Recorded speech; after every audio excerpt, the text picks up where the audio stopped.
kan ya masuk surga. Kalau masuk surga kan berarti selamat dari neraka. Belum tentu. Duanya berbeda. Perhatikan Bapak Ibu. Biar kita syukur dan keimanan kita. Begitu Anda menjadi muslim dan tidak syirik kepada Allah Subhanahu wa taala, maka wajib bagi kita yakin kita semua pasti masuk surga. Jangan bilang amin, ini pasti. Jangan bilang insya Allah, ini pasti. Kita ini pasti masuk surga Ustaz, pasti.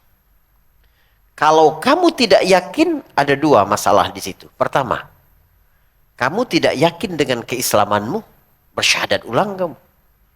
Atau kamu tidak yakin dengan janji Nabi. Sebab Nabi berkata, "Man 'alima annahu la ilaha illallah, dakhalal jannah." Jika seseorang menyadari, mengetahui, meyakini bahwa tidak ada Tuhan selain Allah, Muslim, maka dia pasti masuk surga. Jadi kabar baiknya, kita ini pasti masuk surga. Tapi belum tentu selamat dari api neraka. Belum tentu. Sebelum seseorang dimasukkan ke surga, dia harus dibersihkan dulu dosa-dosanya. Karena itulah di dalam agama, perintah-perintahnya selalu merujuk kepada bagaimana kita menjauhi api neraka. Menyelamatkan diri dari api neraka. Ittaqun nar walau bisyiqqi tamrah, kata Nabi. Lindungi diri kamu dari neraka walaupun dengan sedekah setengah kurma. Karena kita belum ada jaminan bebas dari api neraka. Kita cuma ada jaminan pasti masuk surga. Tapi apakah langsung atau transit dulu? Belum ada jaminan.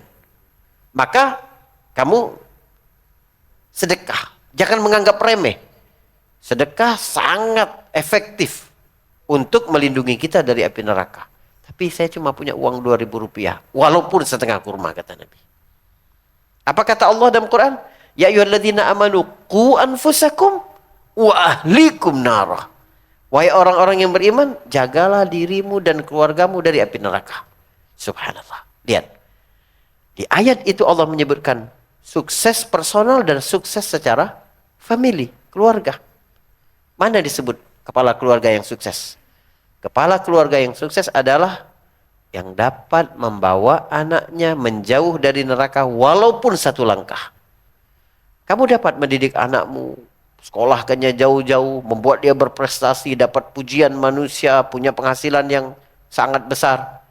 Tapi tidak dapat menyelamatkan mereka dari api neraka. Dalam pandangan Islam, kamu orang tua yang gagal. Mana orang tua yang sukses? Walaupun kehidupanmu biasa.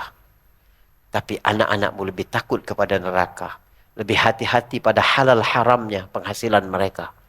Lebih takut dalam melaksanakan maksiat kepada Allah.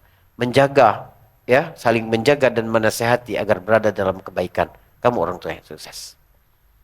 Jadi, ukuran sukses yang sebenarnya menurut kacamata Al-Quran di ayat 185 surat Ali Imran, segala kegiatan-kegiatan kita, penghasilan kita, hari-hari kita, membuat kita tergeser lebih jauh dari api neraka. Itu. Sehingga kemudian kita masuk surga. Lalu di ujung ayat Allah Subhanahu wa taala berfirman, "Wa mal hayatud dunya illa mata'ul ghurur." Tidaklah kehidupan dunia itu kecuali perhiasan yang menipu. Perhiasan di dalam Al-Qur'an menyebut dunia, kadang disebut mata'un, kadang disebut zinah. Al-malu wal banun zinatul hayatid dunya. Zina itu perhiasan. Artinya apa? Aksesoris. Bukan sesuatu yang pokok. Ada orang bangun rumah. Dia tidak perhatikan pilar-pilarnya, strukturnya. Apa fondasinya. Tapi dia mikir aksesorisnya. Nanti biar dindingnya ini bagus, dikasih wallpaper yang paling mahal gitu ya, dibuat lebih bagus. Tapi rumahnya rapuh. Ada gunanya tidak? Tidak. Paling bertahan berapa hari atau beberapa bulan. Yang paling penting ketika membangun rumah, pondasi. Pondasi itu akidah. Pondasi itu agama. Pondasi itu segala sesuatu menyangkut kepentingan akhiratmu. Kalau hanya berurusan di dunia, kamu nikmati di dunia, itu cuma perhiasan, kata Allah. Dan ghurur, menipu. Apa arti ghurur? Ghurur itu sesuatu yang terlihat mahal, rupanya harga sebenarnya bawah. Itu ghurur artinya. Seorang mampu membangun brand, personal brandnya, citranya sebagai citra yang baik, rupanya moralnya rusak. Ghurur berarti selama ini. Satu yang menipu.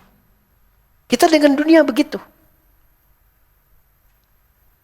Saya dikasih cek sama orang misalnya, 10 miliar rupiah. Ustadz, ini ada hadiah untuk Ustadz. Apa yang saya lakukan? Ini kertas 10 miliar. Saya masukin ke dalam plastik, ya saya simpan di tempat yang jangan sampai anak-anak saya main tiba-tiba dicoret-coret atau dirobek sama dia, jangan sampai kena hujan. Saya jaga betul karena harganya besar. Wah. Saya simpan dulu, saya pikir apa rencana. Ini udah macam-macam nih di kepala nih. Akhir tahun nanti saya mau jalan-jalan sama keluarga saya ke sini. Saya mau bangun ini pesantren di sini. Saya mau bangun ini.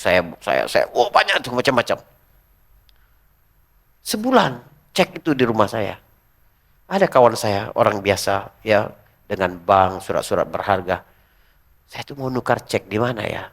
Kata dia bilang, Ustadz coba saya lihat ceknya. Saya liatin. Saya ambil di tempat yang nyelip. Jangan sampai anak saya tahu. Saya merasa ini berharga. Waktu saya liatin ke dia. Dia bilang begini. Ustadz mohon maaf. Cek ini palsu. Apa rasanya? Gimana saya? Aduh sebulan ini menipu banget. Kesenangan palsu. Iya kan? Kebahagiaan palsu. Harapan palsu. Begitulah nanti manusia akan mendapati seluruh kehidupan dunia ketika dia di akhirat. Gak ada artinya sama sekali. Saudara, betapa rugi kita. Putus silaturahim dengan keluarga. Gara-gara dunia. Gara-gara warisan. Mengkhianati persahabatan. Karena ada usaha. Karena ada masalah uang. Dunia. Ghurur. Menipu. Terakhir. Nabi Isa alaihissalam dalam satu riwayat disebutkan. Berjalan berdua dengan satu sahabatnya, Bani Israel juga. Nabi Isa membawa bekal 3 lembar roti. Ya, temiz itu roti-roti orang Arab itu. Mereka berjalan. Waktu Nabi Isa sedang istirahat atau sedang buang hajat. Temannya ini diam-diam mengambil satu roti itu dan memakannya. Lalu ketika mereka berjalan kembali, udah waktu makan, Nabi Isa perintahkan, ayo buka bekal kita makan. Terkejut Nabi Isa. Lihat, tinggal 2 rotinya.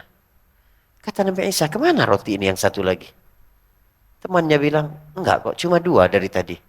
Enggak, 3 kata Nabi Isa.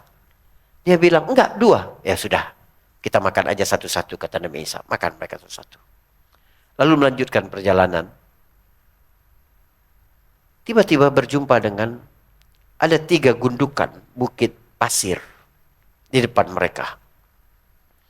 Nabi Isa berkata, dengan izin Allah, berubah menjadi emas 3 bukit pasir itu. Berubah jadi emas. Kata Nabi Isa, 1 bukit ini punyaku. 1 untukmu. 1 lagi kata temannya. 1 lagi untuk yang makan roti pertama tadi. Apa yang dia lakukan? Lihat, dunia membuat manusia tidak tahu malu. Aku yang makan. Biar dapat 2 itu. Kata Nabi Isa, 3 ini buat kamu. Tapi kebersamaan kita sampai di sini. Selesai. Dan Nabi Isa pergi. Dia berpikir, gimana membawa ini semua? Sedang berpikir itu, datang 3 orang perampok padang pasir. Datang, lihat ada gundukan. Mungkin. Antum tahu nggak emas itu massa yang paling berat. Air 1 liter berapa kilo? 0,9 kali ya. Ya 1 kilo air. Kalau beras 0,8. Emas tahu berapa emas seliter? 23 kilo. Kali 3 juta ya Pak. Kebayang tuh. Dibunuh dia. Oleh rampok 3 tadi. Begitu selesai membunuh. Mereka mau membagi, mau gimana cara bawanya. Kita ini lapar tapi. Perlu tenaga untuk bawa ini. Satu, beli makan dulu, kata perampok ini. Dia pergi makan. Satu orang pergi mencari makan. Ke warung lah mau beli. Lagi di jalan, dua orang ini berbicara. Kalau teman kita yang beli makan itu kita bunuh, kita dapat 1,5, 1,5. Cocok? Bungkus. Begitu temannya tadi di jalan berpikir, kalau aku racun kawan berdua tuh, aku dapat semua 3 itu. Makan di warung 1, bungkus 2, Pak. Di tengah jalan dimasukin racun. Begitu dia datang tanpa bicara langsung dibunuh. 2 orang itu kelaparan makan. Mati. Ada 3 gundukan emas dan 4 mayat di situ. Nabi Isa lewat jalan itu lagi dan melihatnya. Lalu Nabi Isa berkata, "Hakadha fa'alat dunia." Beginilah dunia memperlakukan manusia. Beginilah dunia menipu kita. Lalu Nabi Isa berkata, dengan izin Allah kembali menjadi gundukan pasir lagi. Gundukan pasir. Semoga kita tidak tertipu. Dan kematian menjadi pelajaran bagi kita bersama. Barakallahu fikum. Assalamualaikum warahmatullahi wabarakatuh.